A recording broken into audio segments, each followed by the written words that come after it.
इस वीडियो में हम डिस्कस करेंगे regarding chapter 23 of C plus plus और जो टॉपिक है that is C plus plus inline functions. So सबसे पहले हम देखेंगे कि इनलाइन फंक्शन कहते किसको है। What is an inline function in C plus plus? C plus plus inline function is powerful concept that is commonly used with classes. So ये जो इनलाइन फंक्शन होता है it is a very powerful concept और इसका use हम basically किसके साथ कर रहे होते हैं? क्लासेस के साथ। यदि एक फंक्शन को हम इनलाइन जब इनलाइन कीवर्ड लगा देते हैं या इनलाइन डिक्लेयर कर देते हैं उसको, तो क्या होता है देखिए। If a function is inline, the compiler places a copy of the code of that function at each point where the function is called at compile time. Compile time पे ये कंपाइलर क्या करता है, उस कंप्लीट कोड की copy को, मतलब उस फंक्शन के अंदर जो कोड है उस हर पॉइंट पे उस पूरे कोड को रख देता है, उसकी एक कॉपी, जब उस फंक्शन को कंपाइल टाइम पे बुलाया जाता है। ठीक है। Any change to an inline function could require all clients of the function to be recompiled. कोई भी चेंज हम करेंगे यदि इनलाइन फंक्शन पे, तो जितनी भी उसकी जैसे कॉपीज क्रिएट हुई थी तो उन सबको रिकम्पाइल करना पड़ेगा, because compiler would need to replace all the code once again, क्योंकि वो कोड की पूरी कॉपी क्रिएट कर देना ना उस टाइम पे। तो कुछ भी चेंज होगा तो कोड में चेंज होगा, दैट मीन्स वो पूरा का पूरा कोड रिप्लेस होगा दोबारा से। सो otherwise it will continue with old functionality, वरना वो ओल्ड फंक्शनैलिटी से चलता रहेगा। सो देखते हैं कि इनलाइन फंक्शन का फ़ायदा क्या होता है। सबसे पहले तो कैसे हम एक इनलाइन फंक्शन को डिफाइन करते हैं। सो let's see that. Basically most important point जो इसमें है कि हमें इनलाइन कीवर्ड का यूज़ करना पड़ेगा। So let's see defining an inline function. To define an inline function, place the keyword inline before the function name. इसमें बस हमें किसी भी फंक्शन को जब inline डिक्लेयर करना है तो हमें उसके आगे inline कीवर्ड का यूज करना पड़ेगा। And define the function before any calls are made to the function. उस फंक्शन को कॉल करने से पहले डेफिनेटली उस फंक्शन की पूरी डेफिनेशन होनी चाहिए। जैसे हम क्या करते थे, मेन जैसे प्रोग्राम है, मेन फंक्शन जो शुरू हुआ है, यदि किसी फंक्शन को पहले हमने डिक्लेयर करके रख दिया, फिर मेन में उसको कॉल भी कर लिया, डिफाइन भले हम आफ्टर मेन भी करेंगे तो भी ये वर्क करेगा। लेकिन इनलाइन फंक्शंस के केस में आपको जब वो फंक्शन कॉल हो रहा है उससे पहले ही डिक्लेयर डिफाइन सब पहले ही कर देना है। ठीक है। Now the compiler can ignore the inline qualifier in case defined function is more than a line. देखो ये जो inline function होता है ना, ये बहुत छोटे कोड के लिए वर्क करता है, क्योंकि इसकी जब भी इसको कॉल किया जा रहा है तो इसकी कॉपी कंपाइलर उधर सेंड कर रहा है। ठीक है। जब भी कॉल किया जा रहा है कंप्लीट कोड को, तो कंप्लीट कोड कॉपी करना वहीं पॉसिबल है जहाँ कोड बहुत स्मॉल होता है। ठीक है। लेकिन more than one line of code है तो फिर ये इनलाइन वाली चीज़ फेल हो जाती है वहाँ पे। ठीक है। कंपाइलर फिर इग्नोर कर देता, मतलब उसको वो इनलाइन की तरह उस फंक्शन को इनलाइन की तरह वो ट्रीट ही नहीं करेगा। A function definition in a class definition is an inline function definition even without the use of the inline specifier. देखिए जब क्लास में हम फंक्शंस का यूज करते हैं तो वो बाय डिफॉल्ट इनलाइन होते हैं, भले हम आगे इनलाइन कीवर्ड लिखे चाहे ना लिखे। लेकिन यदि आउटसाइड क्लास उसको डिफाइन कर रहे हैं फंक्शन को और हम चाहते हैं कि वो हम उसको इनलाइन फंक्शन की तरह है डिफाइन करें, तो फिर हमें इनलाइन कीवर्ड लिखना पड़ेगा यदि आउटसाइड क्लास डिफाइन कर रहे हैं देन।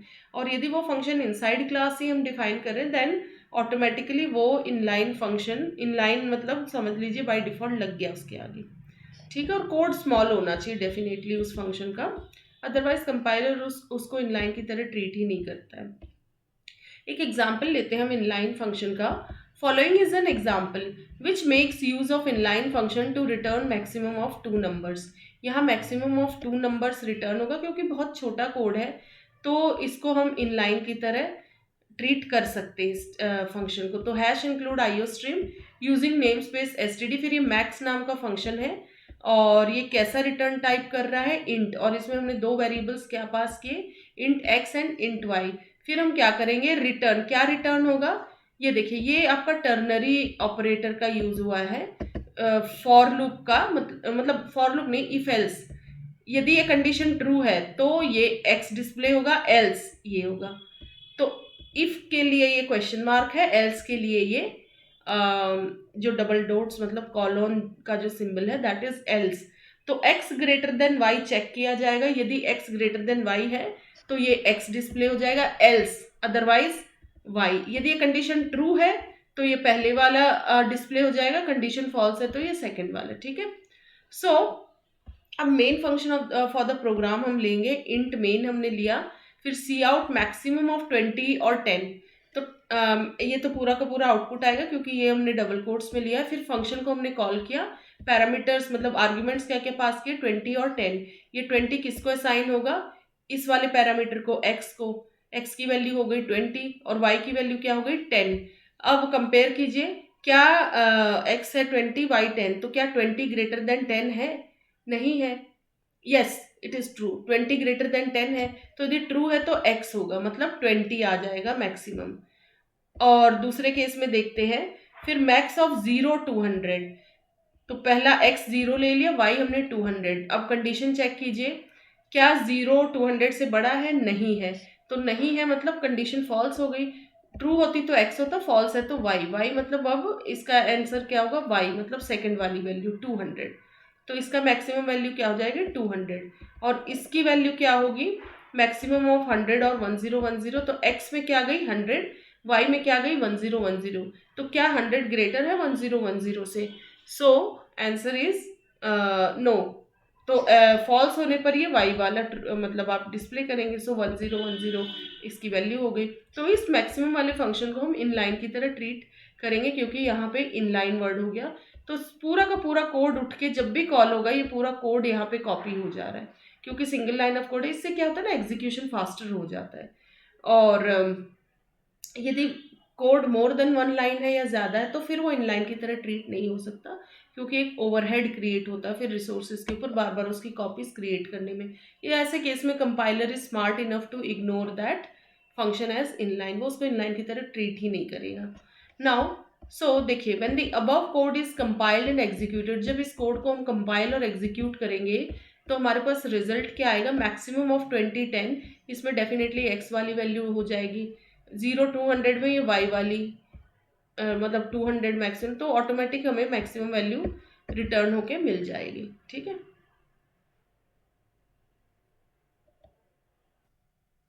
अब हम डिस्कस करते हैं इनलाइन फंक्शन विद क्लासेस। सो यहाँ पे देखिए, बाय डिफॉल्ट क्लासेस के अंदर जितने भी फंक्शंस डिफाइंड रहते हैं वो बाय डिफॉल्ट इनलाइन ही होते हैं, मतलब इम्प्लिसिटली वो इनलाइन ही होते हैं, कंपाइलर उनको इनलाइन की तरह ही ट्रीट करता है। बट यदि एक्सप्लिसिटली उनको हम इनलाइन बनाना चाह रहे हैं तब उस फंक्शन को हमें आउटसाइड क्लास डिफाइन करना पड़ेगा, तब हम इनलाइन कीवर्ड यूज कर सकते हैं। जैसे कि एग्जाम्पल देखते हैं, सपोज ये एक एग्जाम्पल है, IO stream name space STD लिख दिया, फिर ये नंबर नाम की क्लास बनाई, इसमें ये दो प्राइवेट वेरिएबल्स हैं, num1 and num2 private attributes. इसके 3 फंक्शंस हम ले रहे हैं जो कि हमने पब्लिक एक्सेस बनाया, इनको पब्लिक मतलब एक्सेस दिया हुआ है। पब्लिक फंक्शंस में आ गए set values, print values and add numbers. अब इस ऐड नंबर्स को हमने क्या बनाना है, इनलाइन। तो इनलाइन कीवर्ड लगाना है, तो डिक्लेयर तो हमने यहाँ कर दिया, इसको डिफाइन हम आउटसाइड क्लास करेंगे। तो अब देखिए, तीनों फंक्शंस को हमने यहाँ पे डिफाइन कर दिया। सेट वैल्यूज किसको बिलोंग कर रहा है, नंबर को, नंबर वाली क्लास को, और ये स्कोप रेजोल्यूशन ऑपरेटर है। इसमें ए बी जो पैरामीटर्स है, तो ए की वैल्यू num1 को एलोकेट हो जाएगी और बी वाली वैल्यू किसको असाइन हो जाएगी, num2 को। तो ये num1 num2 जो प्राइवेट वेरिएबल्स है, इसको हमने किसके थ्रू एक्सेस कर लिया, एक फंक्शन के थ्रू, पब्लिक फंक्शन के थ्रू, सेट वैल्यूज के थ्रू। और इनकी वैल्यू भी प्रिंट करानी है, तो क्योंकि प्राइवेट वेरिएबल्स हैं तो डायरेक्टली नहीं देख सकते, बट प्रिंट वैल्यूज फंक्शन से हम देख सकते हैं। तो नंबर क्लास को बिलोंग कर रहा है ये फंक्शन, और स्कोप रेजोल्यूशन ऑपरेटर, तो नंबर 1 क्या होगा, जो num1 में वैल्यू है, और नंबर 2 जो num2 में है। देन एंड एल मतलब अगला आउटपुट नेक्स्ट लाइन में आएगा। फिर ये जो ऐड नंबर है, इसको हमने इनलाइन बनाया था, इनलाइन कीवर्ड बना दिया, इसका रिटर्न टाइप इंट है और ये किस क्लास को बिलोंग करता है, नंबर को। इसमें सिर्फ 1 लाइन ऑफ कोड है, इसमें क्या करेंगे हम, num1 और num2 को ऐड कर देंगे, तो दोनों प्राइवेट एट्रीब्यूट्स का हमको सम मिल गया। तो इसको अब देखिए, मेन प्रोग्राम में हम यूज़ करेंगे, तो इंट मेन, नंबर जो क्लास है उसका एक ऑब्जेक्ट हमने क्रिएट किया n नाम का। अब वैल्यू सेट करनी है तो n डॉट num1 num2 तो कर नहीं सकते क्योंकि num1 num2 क्या है, हमारे प्राइवेट एट्रीब्यूट्स, तो उसको हम सेट वैल्यूज फंक्शन से सेट करेंगे। तो n किसको बुला रहा है, सेट वैल्यूज फंक्शन को। और आर्ग्यूमेंट्स क्या पास की, 10 एंड 20। ये 10 20 किसको असाइन होंगे, 10 a पे जाएगा, 20 b पे, और फिर ये a किसको, num1 को, b num2 को, मतलब a में 10 b में 20। फिर ये ऐड नंबर्स वाला जो फंक्शन है, तो 10 प्लस 20 कितना हो जाएगा, 30। तो ऐड नंबर्स से हमें 30 वैल्यू मिल जाएगी।